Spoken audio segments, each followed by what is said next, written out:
Talk Shows family. Is Nomsa here at Nkosi Talk Shows. Find your own voice, lead from within.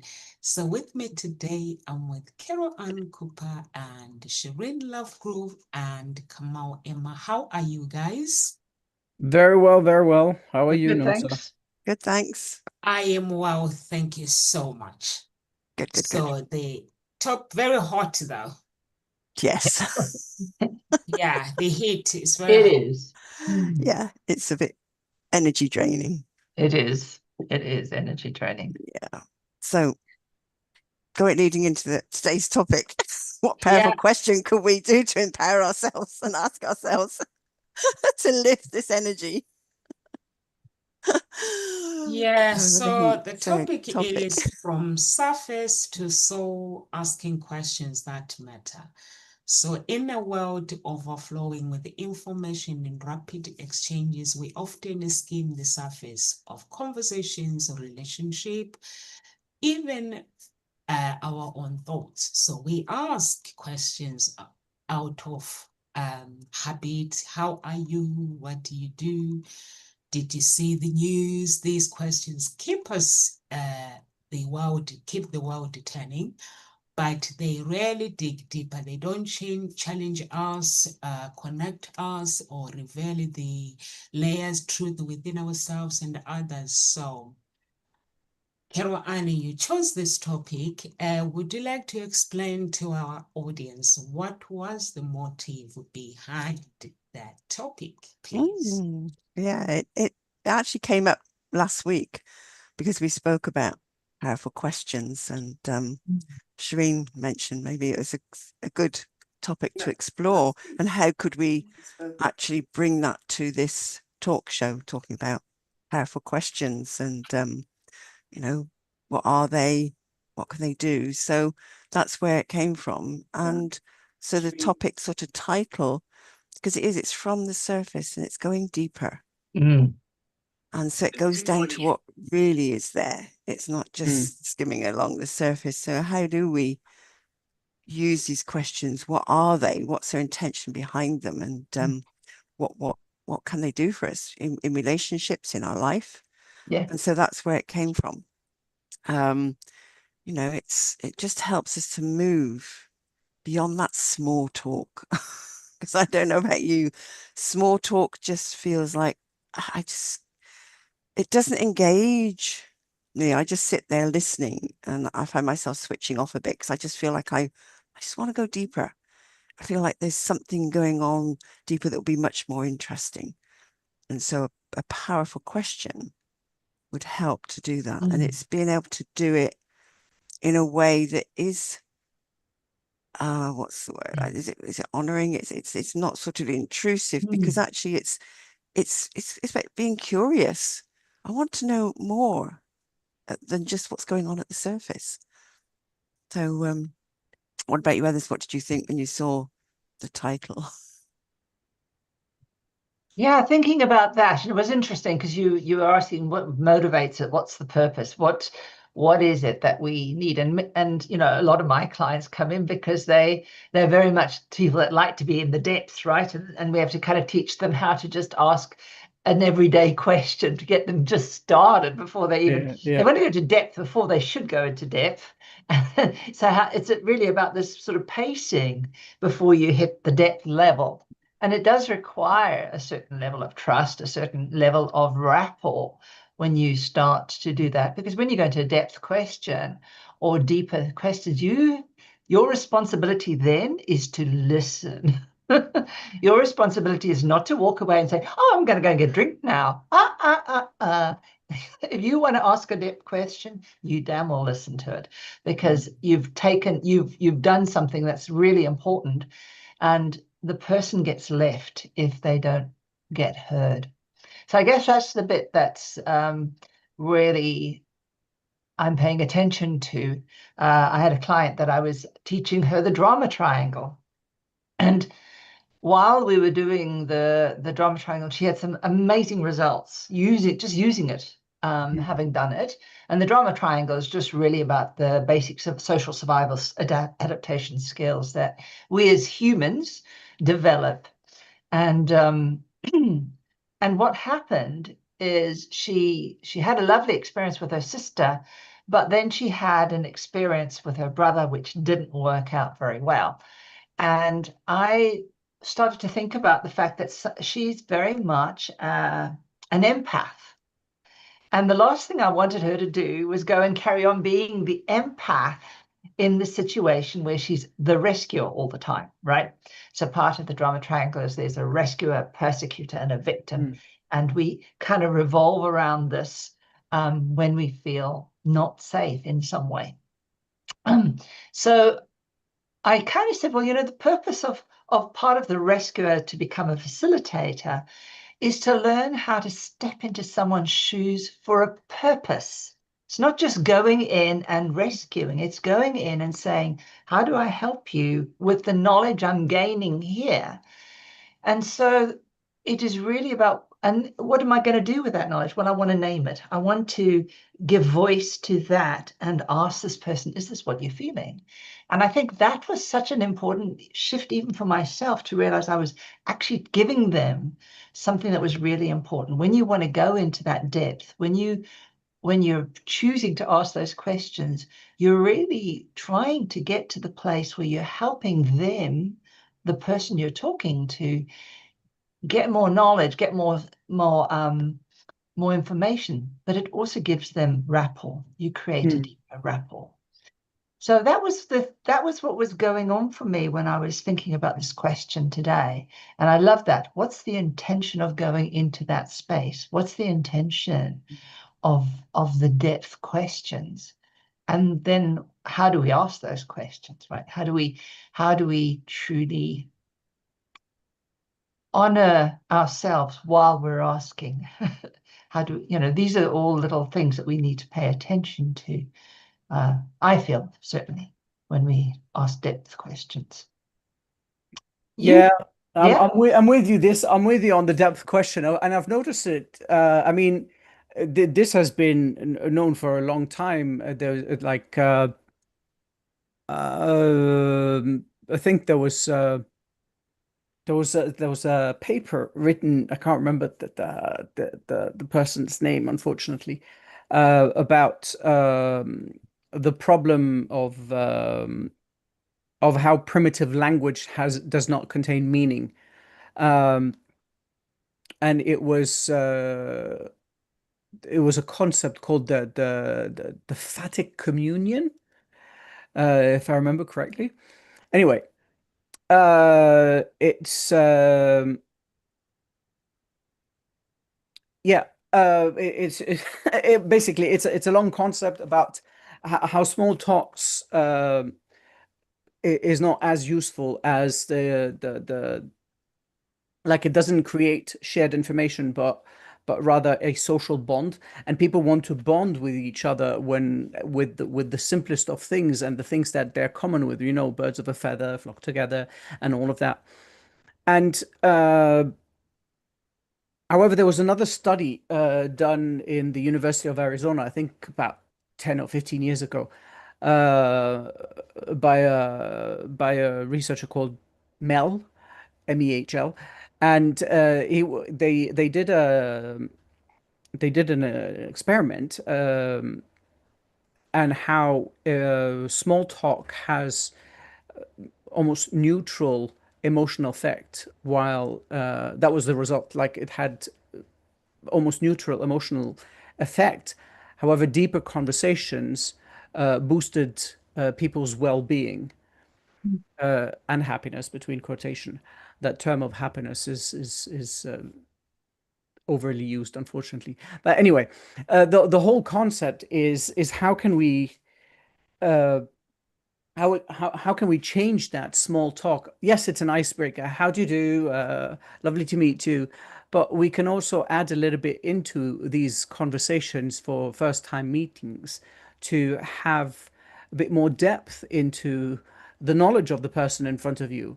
Open-ended questions, for instance, which a lot of people don't use when they're getting introduced or getting to know someone at the start. Um, and did a few tests with it, actually, and It puts people in a very weird spot, I have to admit, at the start, because they're not used to that. Mm. It's like the effect of how to make an impact when you're introducing yourself, right? The majority of people, they're so concerned about their names that when they meet someone for the first time, they say their name and they repeat in their head how they're going to introduce themselves. And while doing so, they can't pay attention to the other person's name. And so, what I've learned was I turn my hand forward and I lend an ear forward and tilting my head a little bit. And then I look at them and I wait for the person to say their name. And once they say their name, I repeat their name and then I say my name. Because I know my name by heart, right? I've been saying it for the past, 40 years? And so that's the same concept here. However, it goes on to a deeper level of connection and emotional understanding. So I think it's a fascinating concept. Yeah. Mm. You're muted, Namsa. Yes, I muted. Yay. And I actually agree with you guys. Me, I always ask questions anyway. People think I'm in my family, I'm very, very close to my parents. I'm the child that is close to my parents because I've learned when I meet someone, I have this attitude that is not about me. It's about me getting to know that person, what makes them the way they are. I was taught that by my grandmother, by the way.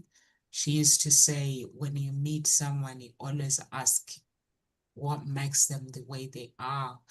Because the reason when you are asking questions is because someone will go through pain, not they fear to confide in you.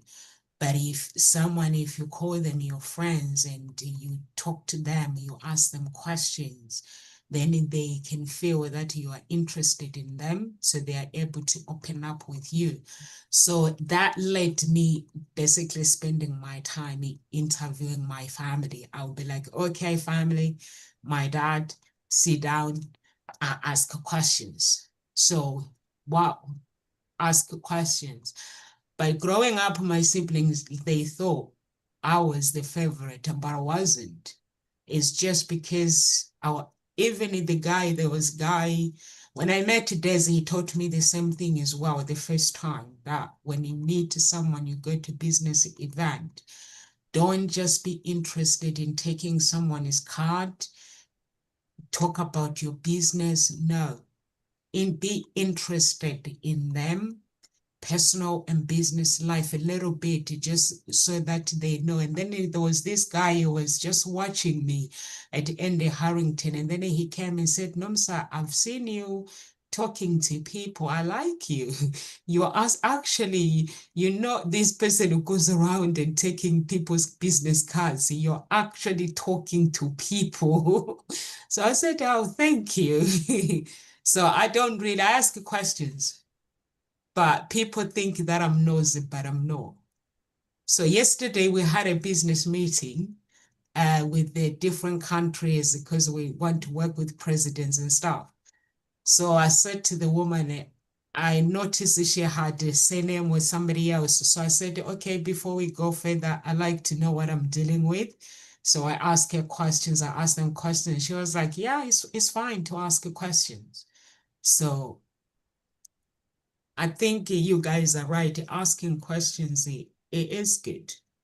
And it shows that you are, like Carol Ann, was it Shireen? You said if you were to rescue, step into someone else's shoes, you're not just a rescuer. You are there to help them, to rescue them, but stepping into their shoes with purpose. And of course, Carol Ann said you have to be curious. And I like Kamal said, to just going deep and getting to know. Kamal is nosy like me anyway.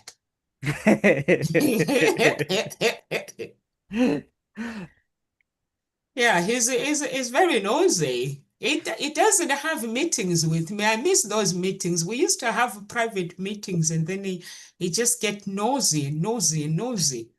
But I like it. but now he's busy. He's dumped me. I haven't. You haven't Oh, called me for a meeting, so. Doesn't have, before we used to brainstorm and he'll ask the questions, where you heading, Nomsa? But now we don't. I miss all that.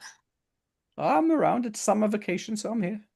Yeah, give me a Zoom shout when you're free. I miss that part. oh, yeah, that's good.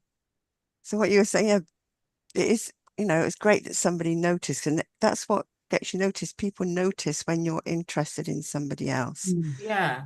because there's something energetic as well in that in exchange. It attracts attention, but it shows that you're curious, you're interested in them. It's not just Yeah. about, as you say, collecting their details, because that's just, oh yeah, that's just a mindless activity, which Yeah. actually is not going to really go anywhere. Just going to maybe put their names in a database, send them a whole load of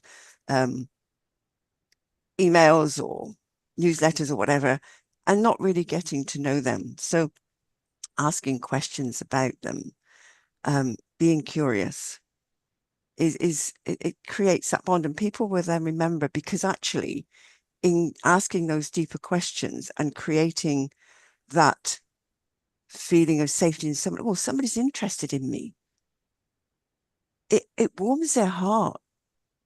And as Maya Angelou says, people will forget what you said, they'll forget what you do, but they'll never forget how you make them feel. Mm-hmm. Very true. And so in asking questions, it's not about being nosy, it's about being interested. And most people want someone to be interested in them.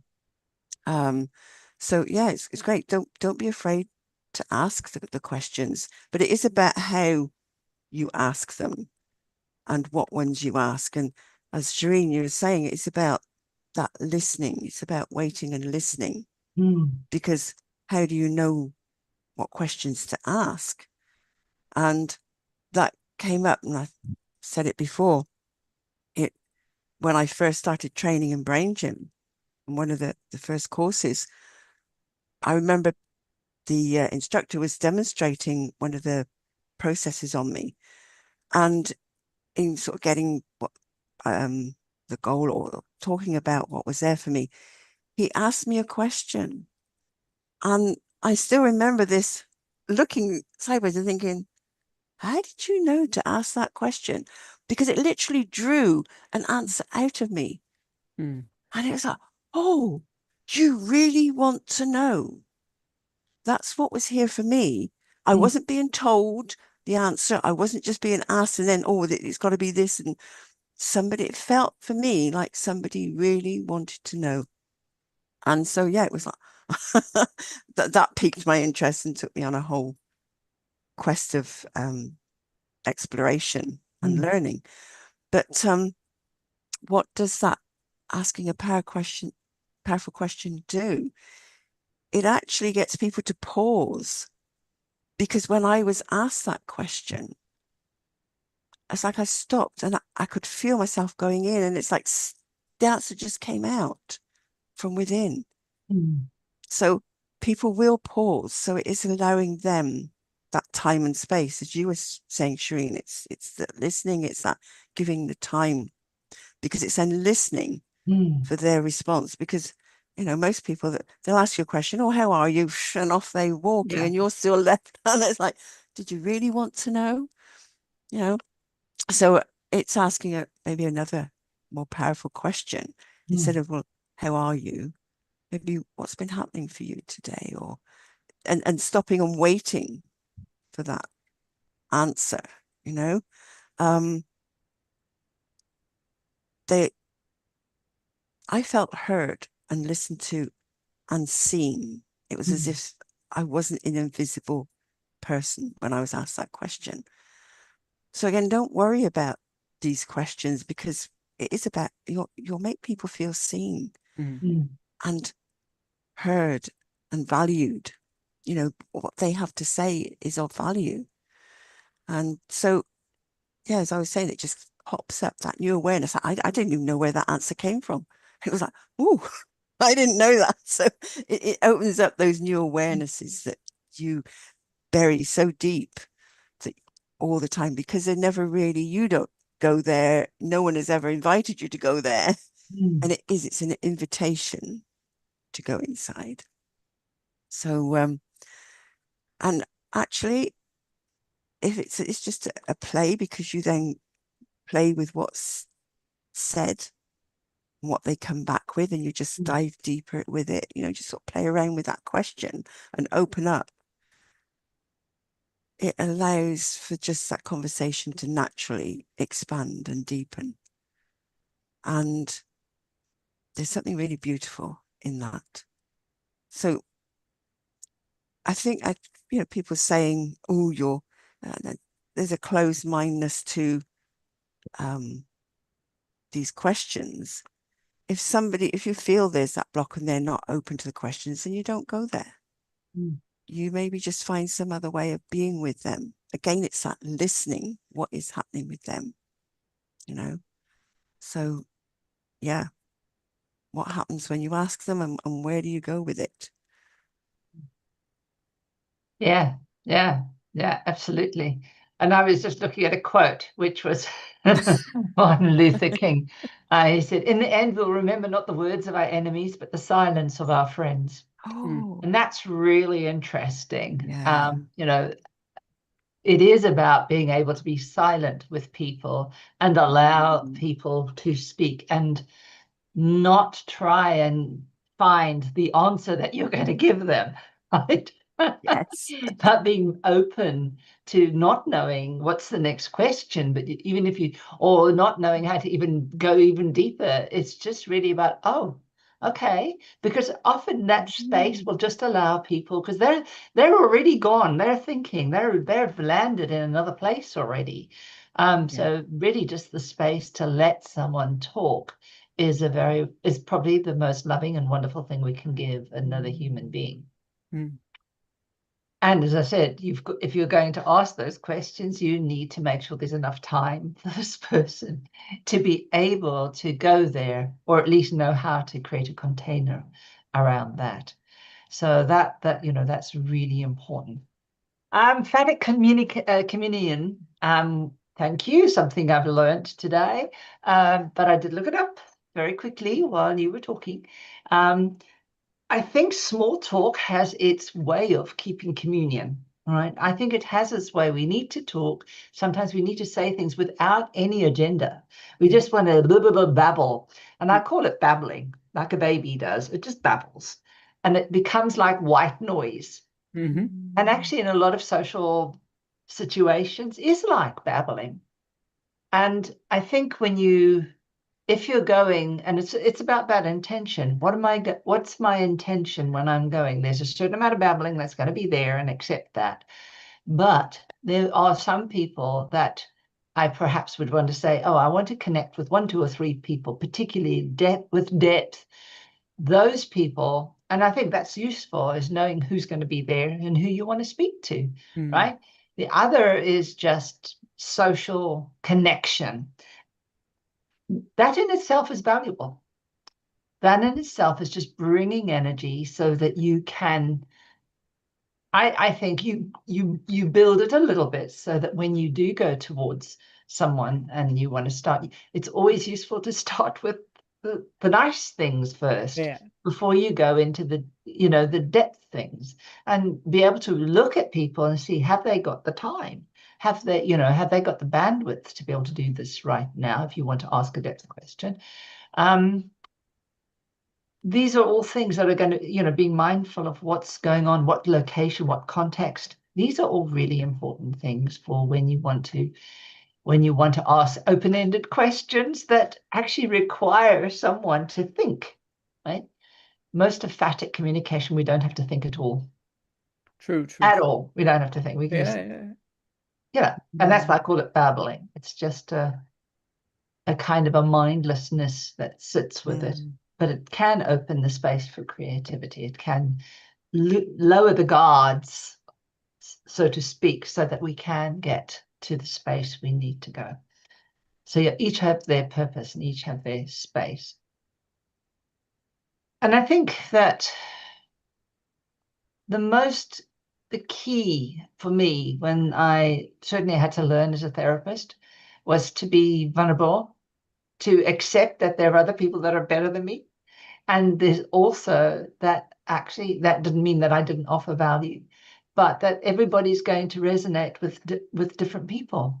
So I would always spend my time just thinking, all right, well, if that's the case, I will just be me and ask the questions from me, and pay attention to where where it might be going, where it might be leading. And that for me has and always has been a very powerful place to be able to be vulnerable in that space, and not and to drop my ego, right? To drop my ego and just sort of listen, and actively ask the questions when I get that appropriate moment. I'm there with you. I'm there with you. It's and of course, I'm not denying the whole concept of the small talk and saying, "How do you do? What are you doing? Where are you from?" and all of that. But of course, it functions.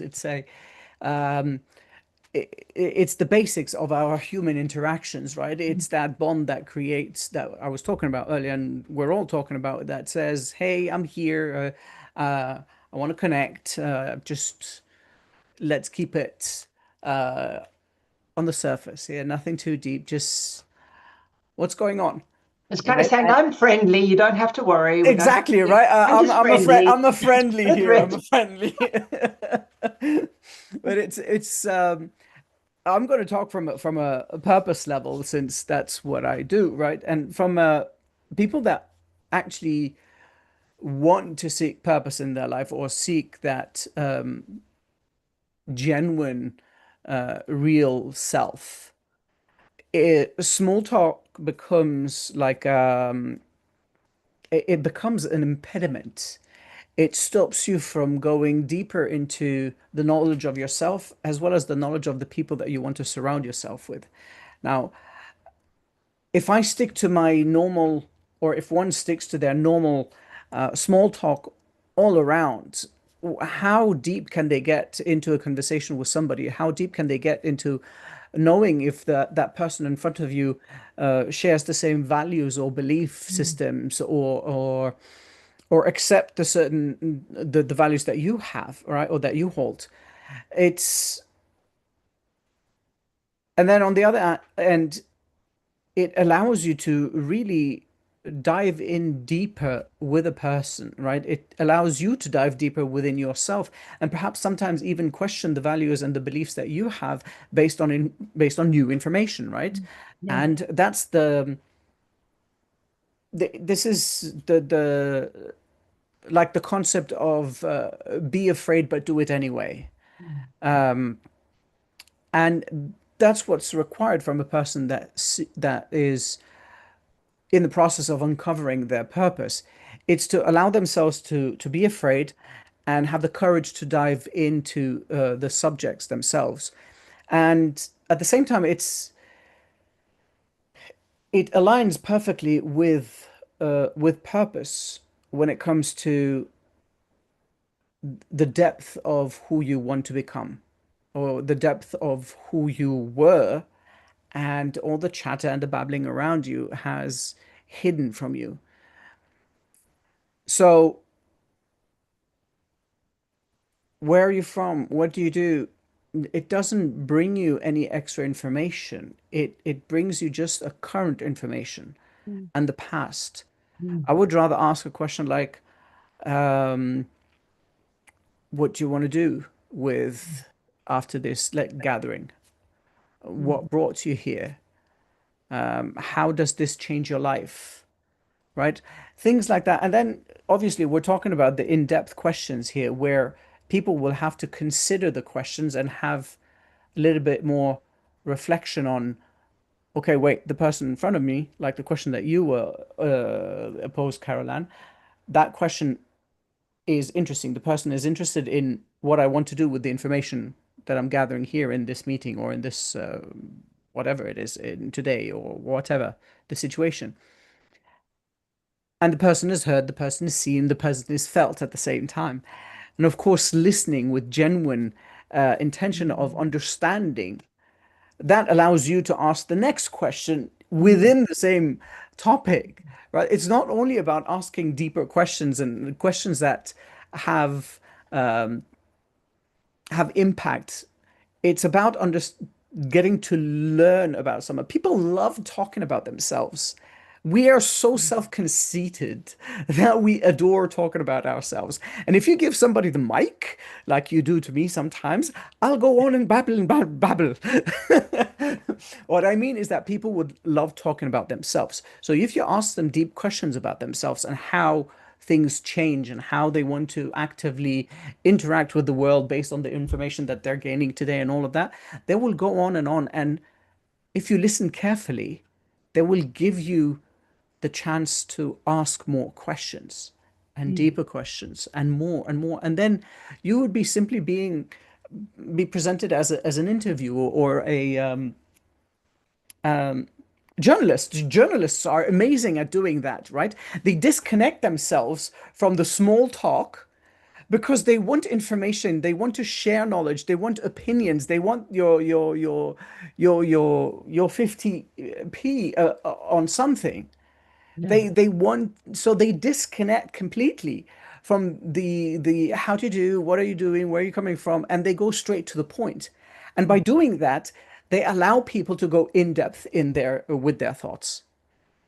And I believe if we were to do that with each other at the first meeting, it will create such an easy comprehension of who you want to spend your day with. Who would you rather keep at a distance? Who do you want to keep a little bit closer? Yes, it puts people in certain boxes, but it allows you to live up to your own terms of life, to your own values. If a person does not match your values and you do not want to be surrounded by that person, you can distance yourself with politeness.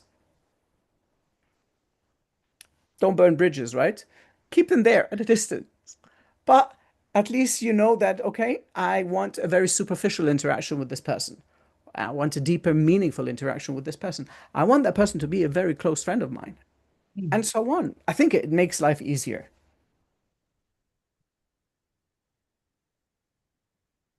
Nomsa, you're muted.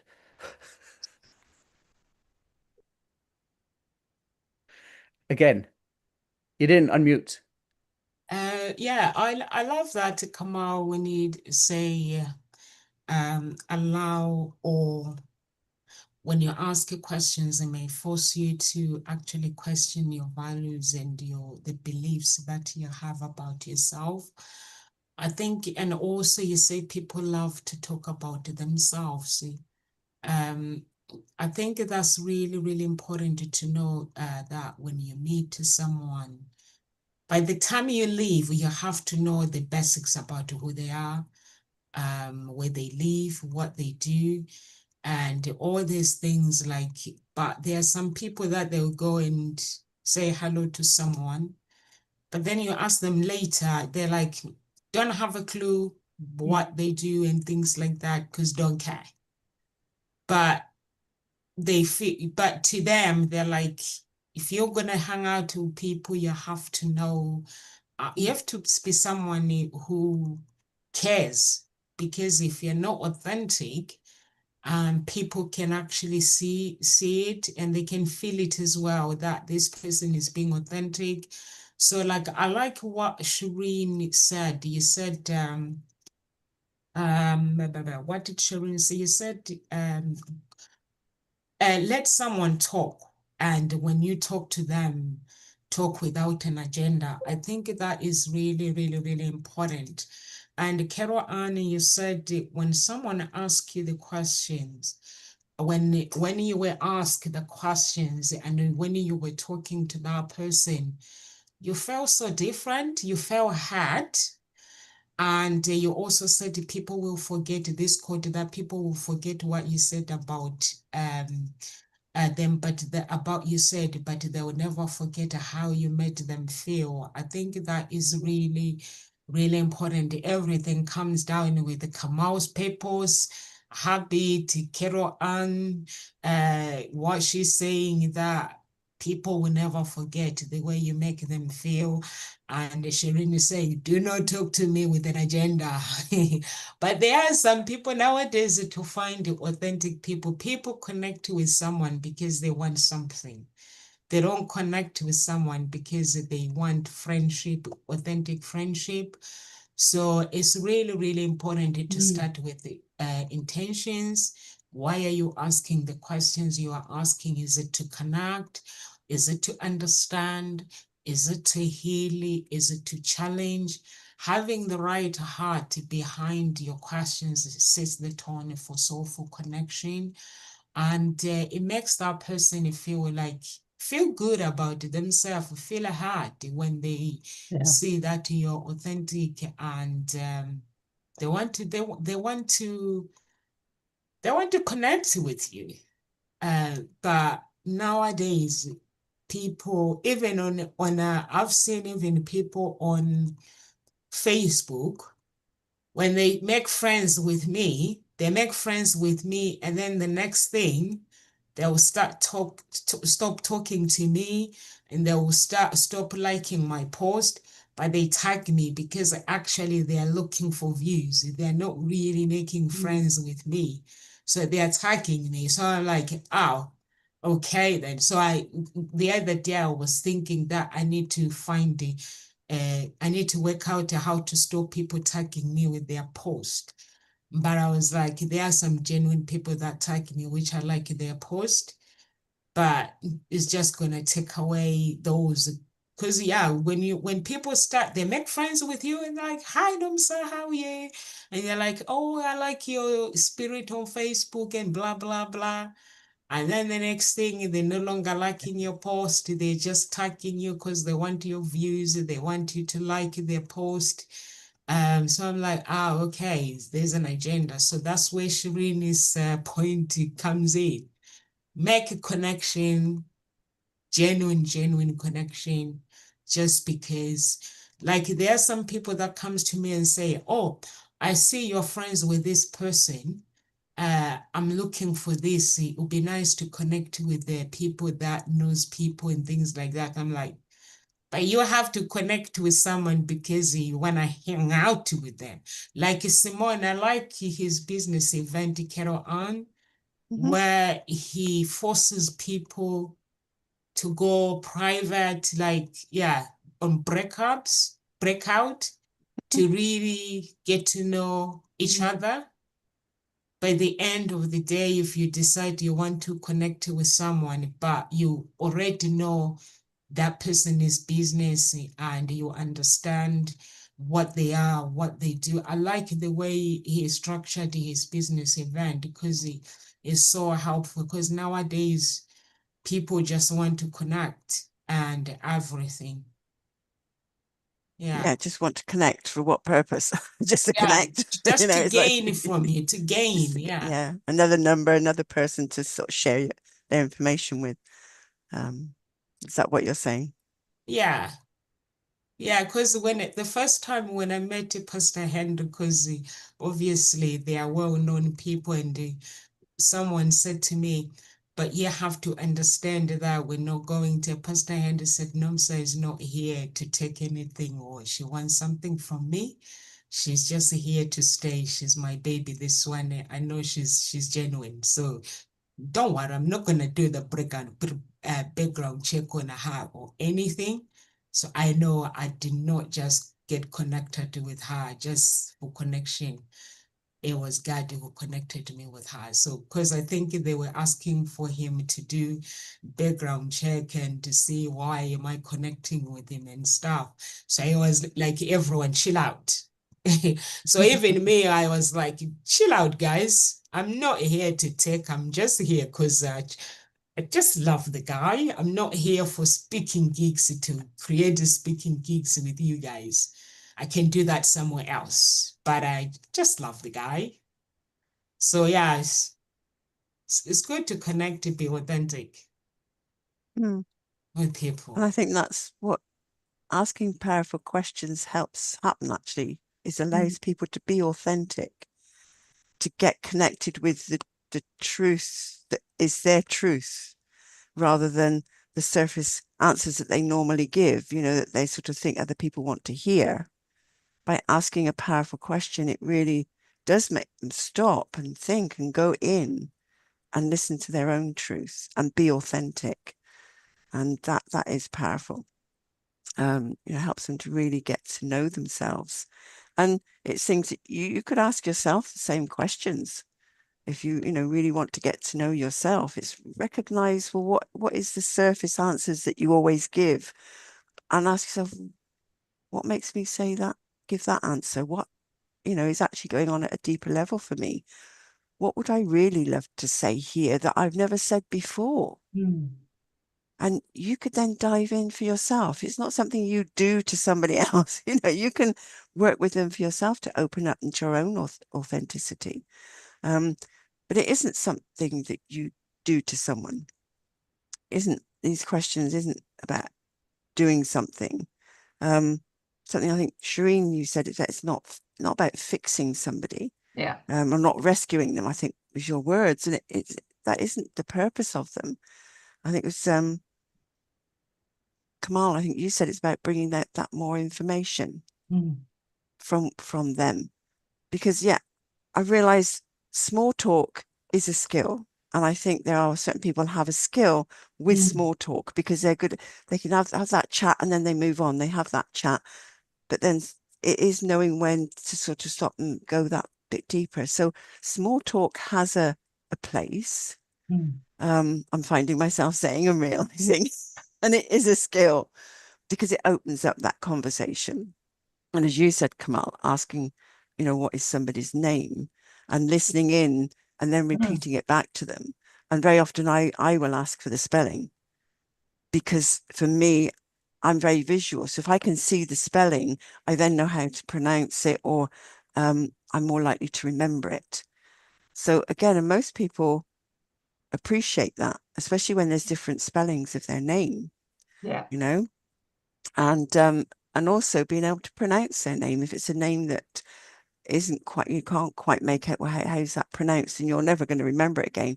For me, getting the spelling, seeing the spelling in my mind's eye. And I'll also do a brain gym activity, which is just massaging my earlobes, because that helps you to really hear and focus on what you're hearing.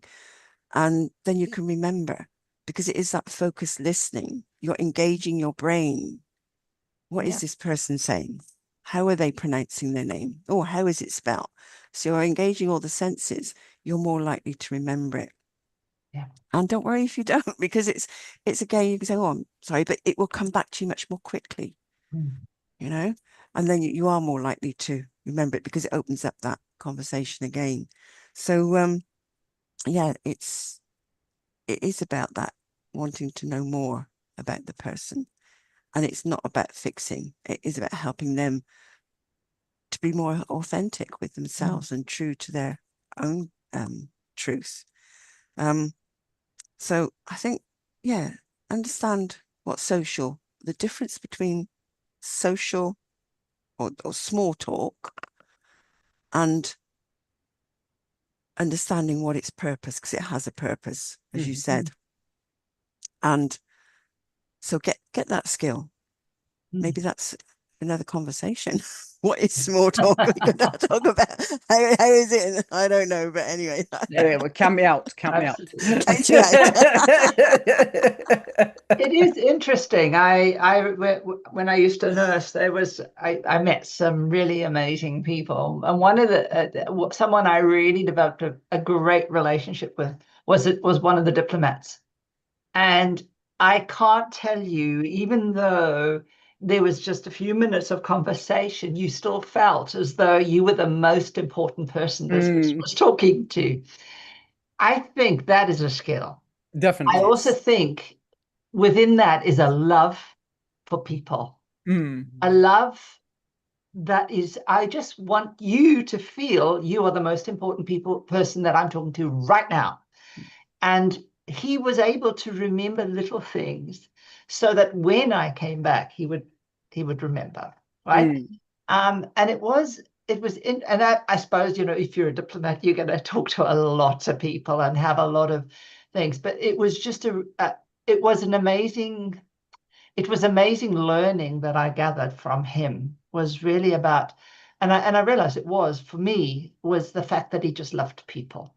He was just curious. He just loved people. He just loved being with people, everything about people, except he loved his bed too, which was interesting when I tried to get him out of bed to go and do some things. But it was quite an interesting life lesson for me, which is even if the conversation's short, the energy with which you talk to them. So I think those little things that you said come up, that you do come up, you don't say anything, but you hold their hand and you cock your ear. That's a really good engagement tool. And also, you know, Carol Ann, what you were also talking about, fiddling, you know, learning and making sure that you're attracting attention to say, hey, I'm listening. And so that, yes, you may forget their name, but if you love them as a human being, you're going to not worry about your ego. You're going to go, what was your name again? I want to get right. I forgot it. I'm really sorry. That just, people just warm to that, right? They go, oh God, yes, she really wants to know my name. Yeah. It's so important. And that, I mean, although you won't be developing a depth conversation at that moment in time, the next time you see them, there's a bigger chance for depth conversation. So there's a little bit about those social skills that then are the preemptive kind of strategies for deeper conversations. So, you know, I think that, and yes, those could still be those static conversations. But if we go with an intention that we really just want every person in front of us, whoever we talk to feel a valuable human being, then we're already we're at our level or whatever, we've already gone into a slight between these two and seeing it as an interim phase. So I think that's, you know, a very powerful thing. So we do need to learn skills. I think skills are really important, and a lot of people don't have those skills, which means they find it very difficult to be social. But once they do get to learn just simple little skills, they are amazing, right? They don't realize what magnificent communicators they are. That's true. Yeah. And the whole thing for conversation is to communicate. Yeah. Whether we like it or not, it is about that. So. But you're right. We're talking about a skill here as well, right? That skill of conversational skill, maintaining a conversation flowing and onwards. And you said it. I mean, diplomats are usually very, very adept in that part of if you're a good politician, if you're a good, if you know what you're doing properly, you know how to ask probing questions, things that remain in your memory, and then you can come back and circle back and say again and remember that person, especially if you manage to connect that person with something that is meaningful to you. Yeah. And this obviously makes you remember people's names and what they do and how they value things. And of course, if you care about people, and that's the key point here that you were talking about, Shireen, it's actually caring about people. You've probably everybody's heard me say like I don't really care about people. Like, of course I do care. Like, why would I be doing this? Why would I talk? Why would I talk to clients? Why would I help them become a better version? That's not it. But you see, this is also something that I do in public with people that causes people to be off guard. And then suddenly a whole conversation stems out of it. I don't do it with anybody. I do it when I see a person that, okay, this person it could work on. And we get into it. And then we get a conversation flowing. And then we talk about what we each do. And then we talk about how we change lives. And then, of course, the complete opposite comes into perspective. It's like, what do you mean? You don't like people? You know, you're doing everything for people. It's like, yes, of course, but we wouldn't have this conversation now.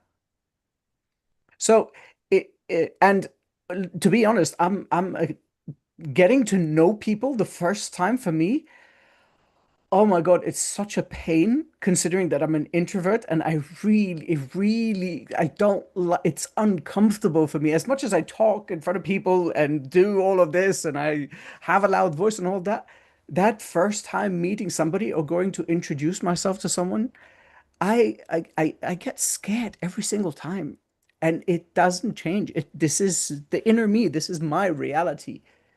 And the only way to step out of that frame of fear is to allow myself to think in a different way. It maybe put into perspective something weird, something funny, something that makes me stand out for myself and then allows me to engage into a conversation that is not useless. And yes, unfortunately for me, as much as it is a skill, I cannot stand small talk.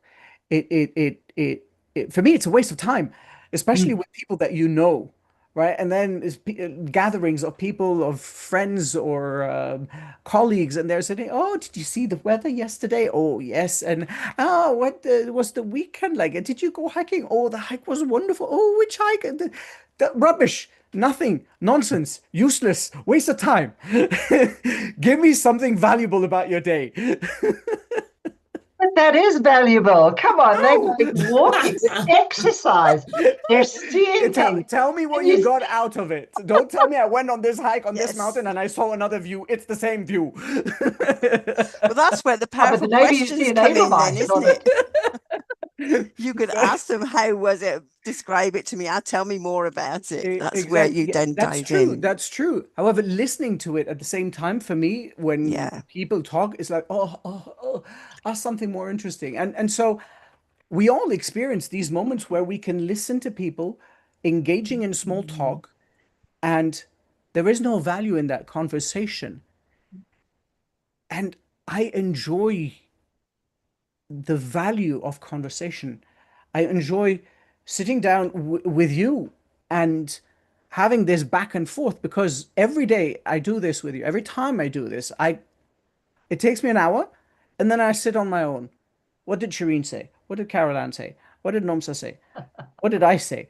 And then I have this whole conversation and I start seeing what I picked up and what I can think about that was useful. What did it change in my perspective? How does it add to my life values? How does it add to my way of perception?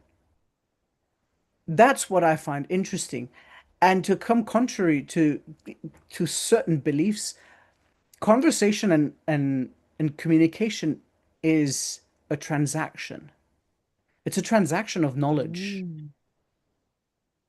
And that knowledge, you can decide what you want out of it. It can be superficial knowledge, it can be personal knowledge, it can be informative knowledge, and it can be whatever type of knowledge you want to. But it's still a transaction. And if you allow yourself to stay too long in that surface level of transaction, you're not growing again. And that's the whole concept of living purposefully, living with self growth, with understanding how to better yourself, being a better person than you were yesterday. That's how we live through days and become better versions of ourselves. That's my belief, at least.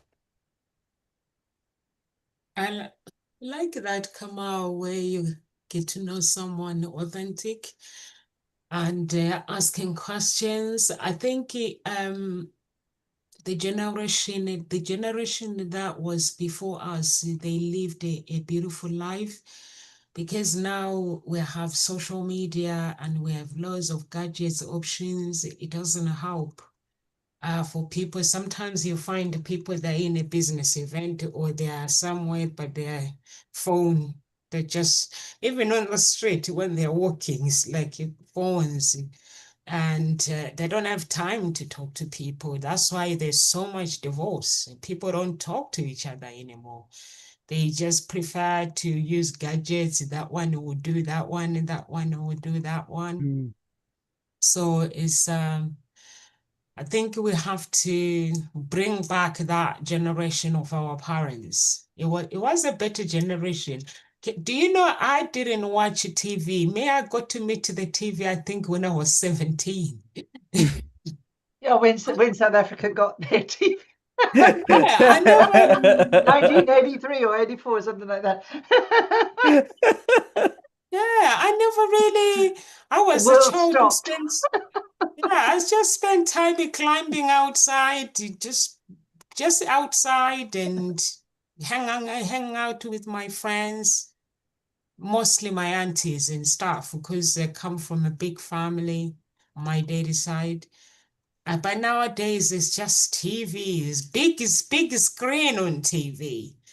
And some of them, they have big screen, and even on the bedroom, they have big screens as well. It's just too much. For me, I don't allow my children to have a TV. And I had someone telling me, all you could win this TV is how many inches. I was like, are you kidding me? It's not about the inches. It's about me getting getting rid of the one I have now. I don't want TV. But I have it because I don't have a choice for my children. If I had a choice, I'll get rid of it. Because then I can spend time. Like sometimes I want to communicate with my daughter. She's watching TV. She goes, Mommy, hold on. Oh, she's like, you sit next to her. She goes, I want some peace and quiet. She's trying to get rid of me so she can watch TV. Or she'll say, I'm just watching my favorite program. So do you want to watch it with me? So that means we're going to go quiet. I'm not allowed to talk. So I hope this coming generation, things will change and we will communicate more and more and more and connect and be happy with each other. And I think for me, what I live with, I'm just going to leave you with Carol Annie's quote that when you meet someone, just make them feel wanting to know more, wanting to more piece of you, wanting to actually, because life is full of joy, and it's up to you to find that joy within you and share it with other people as well. And guys, it is 11 minutes past 2. And if you're watching us from any part of social media, please do subscribe and do share with your family our talk. And do follow Kamal and Shireen and Carol Ann. And we have two groups in Gossip Talk Shows. Gossip Talk Shows group and Unique Billionaire Mindset. Please join the group and go to the website. Please do sign up on the website for relationship or for coaching. Please be part of the family. Do you guys have any words of encouragement you want to leave with the audience? Just quickly, there was a quote that says, most people listen to reply, the wise listen to reveal. Yeah, lovely. And so it's just how do you know what to ask? Just listen. Notice where someone's hesitant or notice where they light up, so you just sort of, it's being aware. And one thing that I always remember, it's also about body language. When I was doing a practice session, when I first started training in Brain Gym and I was doing a practice session, I kept going round and round in circles with this lady. And the instructor said, but she's already given you the answer. And I went, well, what do you mean? With her hands. She's telling you with her hands. And I went, oh, okay. So notice their body language. What are they doing? What are they gesturing? What's their face saying, because there's communication. So it's really understanding what is being communicated and then diving in. And then all of a sudden, everything opens up and it's beautiful. So, yeah. Yeah, the most important communication is what is not being said, as you said. It's so important. What is an interesting one is sometimes we'll never know the value of the moment until it becomes a memory. And that's by Dr. Seuss. there is something, and I think that's a little bit Carmel touched into. I go back after the session and I see what the value was. So sometimes it's really important to go back into the reflection afterwards. What was it that was so valuable about that conversation? What was it that I need to remember? What do I need to kind of pass on? And I'm with you on that. And this is my 2 cents is just remember that we meet people all the time for specific reasons, whether it's for your personal gain in self-growth or knowledge or for their part. So use that time that you meet that person, even if you're going to meet that person once, to ask things and get to know why is that person in your life right now. Thank you so much, guys. Live with grace.